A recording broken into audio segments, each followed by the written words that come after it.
It started with a knock. Miles hadn't seen a stranger on his land in weeks.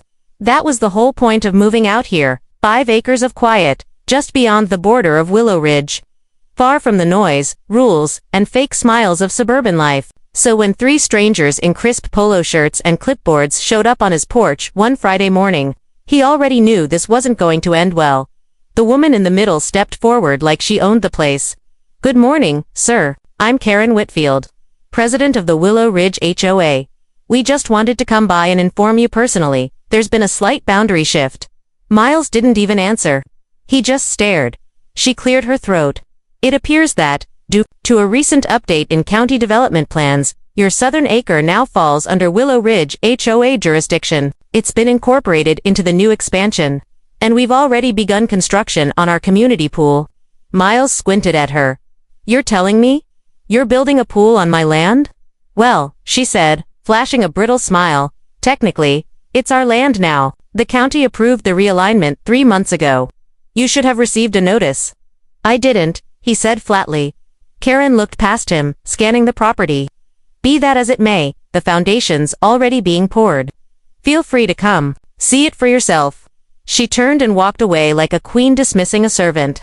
The other 2 clipboard carriers followed, smirking. Miles didn't waste a second. He grabbed his keys and hiked down the back slope of his property. His boots crunched through dry grass, and his heart pounded as he approached the lower acre, the part of his land that dipped into a shallow basin surrounded by trees. His grandfather used to call it the cradle. It was private, sacred, but not anymore. Bulldozers, steel framing, orange safety fencing. A cement mixer chugged beside a deep rectangular pit. Workers in hard hats were yelling, pouring concrete into freshly dug trenches. In the middle of it all was a brand new sign. Willow Ridge Recreation Area, future home of the community pool. His land, invaded. He clenched his fists and marched toward the nearest worker. "Who gave you permission to build here?" The man shrugged, asked the HOA. "We just follow the blueprints." Later that evening, Miles sat on his porch, the sun sinking behind the trees, casting long shadows across the field. He held the old property deed in his lap, yellowed, but still clear. His grandfather had bought this entire parcel before Willow Ridge was even built. But Karen and her cronies were right about one thing. The county had approved new boundaries. Likely pushed through by HOA pressure and money. A legal battle would take months, maybe years. Time he didn't have. Time they were counting on him not having. They thought he'd do nothing. But Miles had something they didn't, single quotes TDOD, deep connections, and animals. Behind his barn were 2 large, empty stalls. He hadn't used them in years, not since he helped his neighbor Hank relocate some unusual livestock after that wildfire 2 counties over. But Hank still owed him a favor. And last time Miles checked, those creatures were still alive, big, territorial, and extremely unfriendly to strangers. He stood up slowly, his eyes locked on the twinkling construction lights in the distance. They thought they were building a pool. But what they were really digging, was their own trap. Miles waited until the cover of nightfall. By the time the last construction truck had rumbled off the property, headlights fading down the HOA paved road, he was already backing his old truck out of the barn, flatbed rattling behind. A mile down the gravel lane, past the oak trees and into the shadows of Ash Hollow, lived the man with the most unusual livestock in the county. Hank. They weren't friends. Exactly, but they'd known each other long enough to trust silence over pleasantries. When Miles knocked on Hank's rusted screen door, the old man just stared at him for a long beat, then spat into a cup and asked, "You need the twins?" Miles nodded. "Just for a few days." Hank glanced out toward the fenced pen where the creatures snorted, their shadows tall and hunched in the moonlight. "They still don't like strangers. I'm counting on it." He loaded them carefully, 2 black-furred animals with curling horns and amber eyes that caught the light like fire. Technically, they were a breed of Highland goat crossed with something bigger, meaner. No one could really say for sure. But Miles remembered what happened when one of them got loose near a hiking trail last year. It made headlines. And a mess. Back on his land, he released them into the fenced southern acre where the construction had begun. He baited them with feed and a few of Hank's homemade mineral blocks, tossed near the fresh concrete. The smell of drying cement made them agitated. Perfect by morning. The destruction had already started. Miles poured himself a mug of black coffee and sat back to watch from the tree line as the HOA crew returned. It took them a full 3 minutes to notice. One worker pointed at the busted orange safety fencing. Another cursed, stepping into a pile of what was clearly animal dung, massive and steaming. The real prize, though, was the half-crushed sign. Willow Ridge Recreation Area now hung upside down, gnawed at the corners and splattered with HOOFPRINTS. Karen arrived 10 minutes later, her SUV screeching to a halt on the dirt path. She got out, wearing heels, a mistake, and immediately began barking orders. Miles couldn't hear everything from where he stood, but the hand-waving and panicked gestures were clear enough. He smiled. That night, he moved the mineral blocks closer to the concrete forms. The creatures responded like trained hounds. Ramming the wooden framing with enough force to crack boards and collapse rebar supports, they worked fast, angry, as if they could sense the arrogance in the air. The next morning, Karen came back with animal control. They set up cages. Miles chuckled to himself, because cages meant they didn't understand what they were dealing with. These weren't farm goats. They didn't come when called. They didn't nibble on carrots. They charged, they butted, and when cornered, they climbed by dusk. The HOA had lost 3 workers to minor injuries, and animal control had retreated, one officer limping, another swearing he'd never seen eyes glow like that on anything short of a demon. Karen knocked on Miles's door just after sundown. "I don't know what game you're playing," she snapped, her hair a mess, heels muddy, "but those animals are dangerous." Miles sipped his tea calmly. "So's trespassing." She pointed a trembling finger at him. "You'll regret this. We have rights. This land is ours now." He raised an eyebrow. "Funny, I never sold it." And he shut the door in her face. Out, back, the horns and hooves stirred restlessly under the stars, pacing their new domain like kings reclaiming a throne. Something told him the war had just begun. The knock this time came with a badge. Miles opened the front door to find Sheriff Donnelly standing there, one hand resting on his holster, the other holding a clipboard. Behind him, Karen stood smugly with her arms folded, flanked by 2 HOA board members like she was about to make a citizen's arrest. "Morning, Miles," the sheriff said with a slow nod. "We've had some complaints." Miles took a sip of his coffee. "From them, I assume." Karen stepped forward before the sheriff could say more. "He's harboring wild animals. They've destroyed our construction site twice now. We have broken fences, damaged property, and injured workers. This is criminal negligence." Sheriff Donnelly didn't flinch. "Karen, I said I'd talk to him. That doesn't mean I'm hauling him off. But, let me do my job." She huffed but backed off a step, clearly not used to being told no. Donnelly lowered his voice and looked Miles dead in the eye. "You got something out there with horns and an attitude?" Miles nodded. "2 of them, contained, on my land." The sheriff looked past him toward the southern field. "Karen's claiming the land now belongs to the HOA, says it was read through the county office." Miles stepped aside and handed over the folder, the original deed, signed by my grandfather in 1971. And this, he tapped a newer sheet beneath it. "Certified survey map. Updated last year. My property lines haven't moved an inch. They're the ones trespassing." The sheriff gave a low whistle. "This is ironclad." Karen tried to speak, but Donnelly raised a finger without looking at her. "Karen, I've seen enough people use paper tricks to grab land. And I remember when Miles' grandfather owned this whole side of the ridge. I'd be real careful about calling this your pool site." She flushed red but didn't respond. Then Donnelly added, "And between you and me, you're lucky it was just goats." Karen narrowed her eyes. "Those things are not goats. They've got 4 legs and horns," he said. "If you keep trespassing, you might meet something worse." That afternoon, the construction crew didn't return. The cement mixer sat idle, forgotten like a relic from a failed expedition. Karen, however, wasn't done.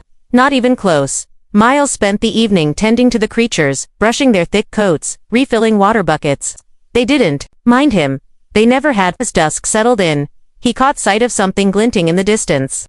A camera, mounted on a tripod near the fence line. The HOA was filming. He chuckled to himself. Let them. No judge in the county would side with people who illegally built on someone else's land and then cried foul when they met resistance. But Karen had moved past county judges at midnight. His phone lit up with an alert. Drone detected. Miles stepped outside and looked up. A small black drone buzzed over the southern field, infrared camera blinking. It hovered above the two beasts below, who looked up curious, then irritated. The drone dipped too close. One of the creatures reared up and charged, leaping and slamming its horns into a fence post just below the drone. The device wobbled, then spiraled down, landing in a patch of mud with a satisfying splat. Miles walked over, picked up the crushed camera, and grinned. He knew exactly what to do next. By morning, a new sign had gone up at the edge of the construction site, large, bold letters painted by hand. Warning, aggressive livestock, trespass at your own risk, and below it, just in case the HOA had any more plans to play dumb. Private property, trespassers will be prosecuted. Karen's games were getting desperate, but Miles was just getting warmed up. It took less than 48 hours for Karen to file a lawsuit. Miles got the letter hand-delivered by some rookie courier in a Willow Ridge windbreak. The envelope had been sealed with the HOA's custom logo, a gold-trimmed tree. Ironic, considering they'd bulldozed half the grove behind his southern field. Inside, it was just what he expected. A cease and desist letter accusing him of harboring aggressive animals, obstructing public development, and willfully interfering in a county-approved recreational project. He chuckled to himself as he read it. Then he went straight to his attic and opened the old steel lockbox. Inside was a smaller folder, one he hadn't touched in years. It held something more powerful than deeds or titles. Leverage. There, among his grandfather's handwritten notes and maps, was a copy of a county easement agreement, signed in 1983. It outlined a very specific clause. This property may not be rezoned, annexed, or otherwise disturbed without consent of the primary landowner or surviving heirs. It was attached to a protected watershed document, the kind the county had conveniently forgotten when Karen started pushing her pool project. Miles made 3 copies. Then he drove straight to the courthouse. Inside the county zoning office, he walked up to the front desk and asked for the clerk by name, Sandra. She'd been working there longer than most politicians had held office, and she had a memory like a vault. When he handed her the easement and survey map, her face paled. "Oh Lord," she muttered, flipping through the pages. They pushed this development through without cross-referencing the protected land registry. "That's a federal-level violation." "You bet it is," Miles said calmly. "You could shut the whole thing down. That's the plan." Within hours, a full zoning audit was underway. Karen's pool project, which had been rubber-stamped by 2 eager junior commissioners, was now under federal review. It turned out the land the HOA had acquired wasn't just misened, it was part of a legacy preservation grant tied to environmental protections. And worse for them, that lower acre wasn't just private property, it was protected. When Karen found out, she stormed into the county office like a hurricane in heels. Miles just happened to be sitting in the hallway when she arrived, sipping coffee and waiting for the clerk to finish the report. Their eyes met. Hers were full of rage. His were patient. "You think this ends with a few papers and a zoning scare?" she hissed. He leaned forward slightly. "You trespassed. You built without permission. And now you're facing a federal violation. You think this ends with me?" She stood there, trembling, her mouth slightly open but speechless. The woman who had bulldozed people for a living was finally running into something bigger than her. Authority, something older, rooted deep in the land. By that evening, construction was halted. The workers were sent home, and the HOAS board called an emergency closed-door meeting.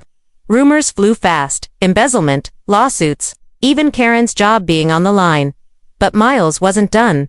That night, as he stood by the southern fence, the creatures watched him in silence. He reached down, rubbed one behind the horn, and whispered, "Time for phase 2. He wasn't just stopping the project, he was about to expose every shady deal the HOA had ever made, and the land. The land would speak for itself. The storm hit 2 nights later. Rain poured in sheets across Miles' property, soaking the fields and turning the construction pit into a muddy crater. The unfinished pool, once a gleaming symbol of HOA pride, now looked more like a sinkhole, swallowing their arrogance whole. But for Miles, the storm brought more than weather. It brought revelation as lightning flashed across the sky. He noticed something strange glinting from the shallow end of the pool pit. The rainfall had shifted the soil, and part of the foundation had collapsed inward. Whatever it wasn't part of the construction materials, and it definitely didn't belong to him. Curiosity overruled caution. He grabbed his heavy-duty flashlight, pulled on his boots, and descended into the half-flooded pit. The water sloshed around his calves as he moved closer to the exposed object. It was a rusted metal box, large, military grade, and half buried in the earth. He pried it open with a crowbar. Heart pounding in his chest, inside, wrapped in plastic, sheeting and bound by chains, were folders. Dozens of them, each one stamped with the Willow Ridge HOA seal, older versions of it. Back when the organization had just formed over 2 decades ago, Miles opened the first folder and read the title aloud. Resident Complaints. Sealed Settlements. He blinked. The documents detailed payouts to homeowners who had suffered accidents related to construction or boundary disputes. Some were paid to relocate. Others were paid to stay silent. Several had signed non-disclosure agreements, their names now blacked out. But one thing was clear, these weren't just complaints. They were cover-ups. He opened another folder. This one had maps. The HOA had redrawn boundaries repeatedly over the years, slowly swallowing adjacent properties through quiet rezoning deals, some legal, most questionable, and in the margins of each map, notes, handwritten initials. One appeared again, and AGAINKW Karen Whitfield. Miles took pictures of every document, his flashlight flickering in the mist. By the time he finished, thunder was shaking the ground. The creatures behind the fence let out a deep guttural grunt almost like a warning. He climbed out of the pit just as another bolt lit up the sky. The next morning, he didn't wait. He went straight to the local news station. Local HOA tied 2 illegal land grabs, secret payouts, and buried evidence. The anchor read later that evening as the story aired. The images he'd provided scrolled across the screen. Documents, signatures, falsified maps. It was all there. The town exploded with outrage. Former homeowners came forward. One man claimed he was forced to sell after repeated harassment visits from board members. Another said his water line was cut off after refusing to sign an easement. And then came the retired lawyer who confirmed the worst. This HOA has been acting like a private cartel.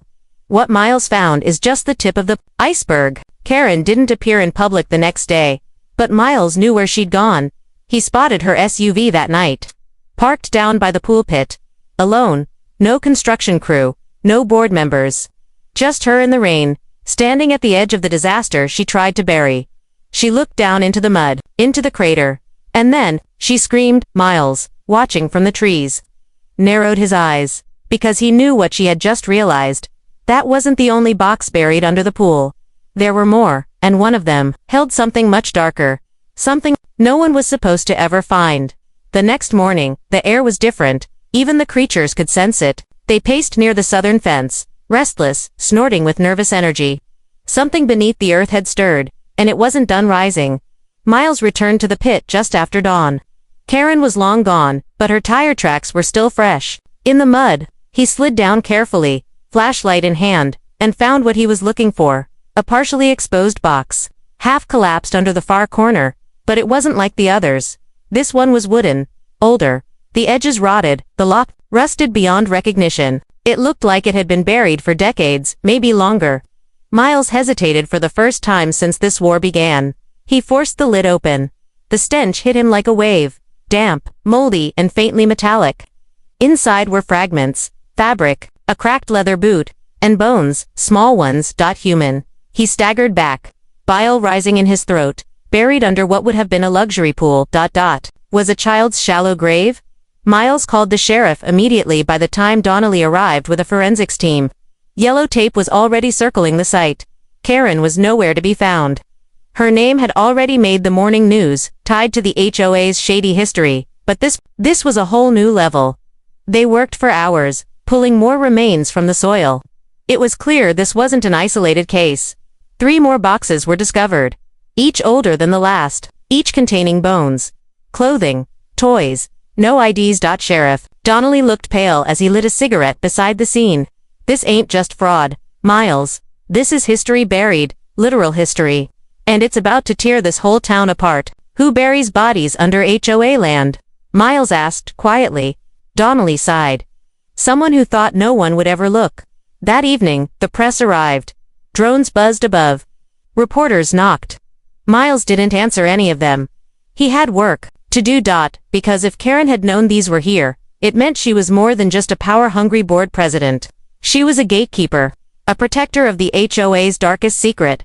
And she was still out there. Later that night, a rock shattered his front window. Miles ducked instinctively, glass raining across the hardwood floor. He rolled to the side and grabbed his shotgun, creeping toward the entry. But when he opened the door, there was no one there, just a note. Stuck to the shattered frame with a hunting knife, it read, "You're digging up ghosts that should stay buried. Stop now, or you'll end up with them." He scanned the trees. Nothing moved. But he knew the war had escalated. This wasn't about property anymore.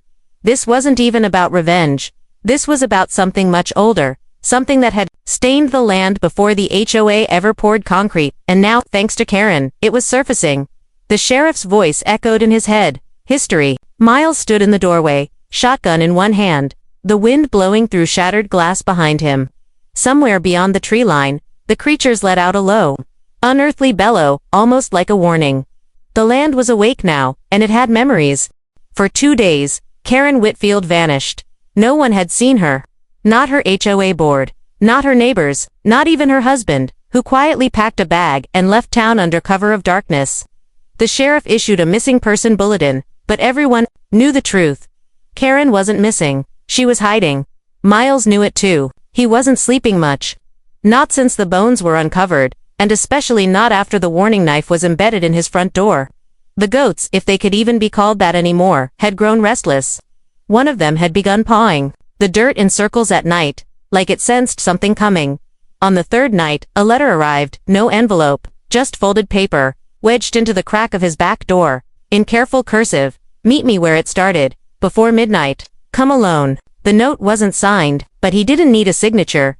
He knew the place, the old fire road at the edge of the nature reserve, long abandoned, overgrown, and officially closed due to erosion. But Miles remembered the truth. That land used to belong to his grandfather. Before the HOA took it. The first land they ever annexed. So, just before midnight, he went, no flashlight, just a pocket knife and his instincts. The moon lit the dirt path in silver. And somewhere in the trees, an owl called out, 3 short hoots. A warning maybe. He found her sitting on the stump of an old cedar tree, shrouded in a long coat, face pale and hollow. Karen. Her hair was tangled, her eyes were swollen from crying, and her hands trembled as she held a small metal box in her lap. "I didn't know at first," she whispered as he approached. "When I took over the HOA, I thought it was just about order, landscaping, rules. I didn't know what they buried." Miles said nothing. He let the silence push her further. "They passed it down like a tradition," she continued. "The board before me. They were the ones who started the annexations, but they didn't just take land. They covered up things. Accidents, deaths. Some kids went missing back in the 80s. They said it was wildlife, but it wasn't. What was it?" Miles asked coldly. Karen opened the box. Inside was a stack of VHS tapes, labeled dated. Some were nearly black from mold. "I found these in the HOA archives, hidden behind the water heater. Footage from the old board meetings. Surveillance footage. One of the tapes shows your grandfather." Miles froze. "He's at a board meeting," Karen said, eyes glistening. "He's arguing, yelling, and then, he just disappears from the footage. Like he was never there. The next week, they redrew the maps and your family lost half the property." Miles took the box. He didn't thank her. "I didn't kill anyone," she whispered, "but I let them bury it all. I let it fester." "Why tell me now?" She looked at him, truly looked at him, and for the first time, her voice cracked. "Because I'm next." The wind shifted. A howl echoed in the distance. Not animal, not human. Something between BAT. Miles turned to look. By the time he looked back, Karen was gone. Only the box remained. And behind it, carved into the cedar stump, were 4 words scratched deep with a blade. "It never left here." Miles stood alone in the old reserve. Karen's box of tapes pressed tightly under one arm, the chill of midnight soaking through his jacket. The carved message in the stump echoed in his mind like a heartbeat. It never left here. He returned home, just before dawn. The sky was pale, the fields still heavy with mist. As he stepped into the barn to check on the goats, he noticed something unusual. They were silent. All of them. Lined up at the southern edge of the fence, staring toward the pit where the unfinished HOA pool sat, or what was left of it. The mud had caved in overnight, sinking deeper, as if the land itself was reclaiming what had been stolen. Miles knew what had to come next. He watched the tapes. Every single one. They revealed more than corruption. They exposed the rot at the root of Willow Ridge, decades of secret meetings, bribes, blackmail, and lies. Children who vanished. A family forced out after refusing to sell. Fires that were no accident. And at the heart of it, a recurring figure always sitting at the head of the table. A man named Carter Lively, the original founder of the HOA. But Carter had supposedly died in 1994. Except the last tape was from 2003. And he was still there, older, smiling, holding up a glass of wine as they toasted. Another land annexation. Miles froze the tape. Zoomed in. Behind Carter on the wall, hanging above the fireplace, was a photo, the Willow Ridge neighborhood layout, only it was marked with red X's, and every X matched. Where bones were later found, it was never about development, it was about ritual, a debt, paid in lives, traded to something ancient, something that had always lived beneath the land. That night, Miles went back to the pit one last time. He brought a can of gasoline. He set fire to every board, every blueprint, every contract the HOA had ever filed. The wind carried the smoke high into the trees, and for a moment, he swore he heard voices in the flames. Children's laughter, fading into something deeper. Satisfied? When he turned around, Karen was standing at the fence line, or what was left of her. Her face was pale, her clothes torn, like she'd been walking through bramble and shadow for days. She didn't speak. She simply stepped forward, looked him in the eyes, and whispered, "It's done now." Then she walked into the pit, and never came out. The mud didn't swallow her, it accepted her by morning. The story had gone national. News vans flooded Willow Ridge. Investigations were launched. Arrests were made. The remaining HOA board members disappeared behind lawyers and closed doors. But no one could explain the bones, or the symbols carved into the trees around the pool site, or the way the land refused to settle. Like it was still shifting. The county tried to fill the pit, but every machine that entered broke down.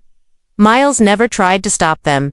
He just rebuilt his fence, not to keep things in, but to warn others, to stay out. The goats.com now returned to their usual pacing, but they never went near the southern field again. And every night, Miles sat on his porch with a shotgun and a cup of coffee, not out of fear, out of respect, because the land doesn't forget. And when justice takes too long, the land delivers its own. The end.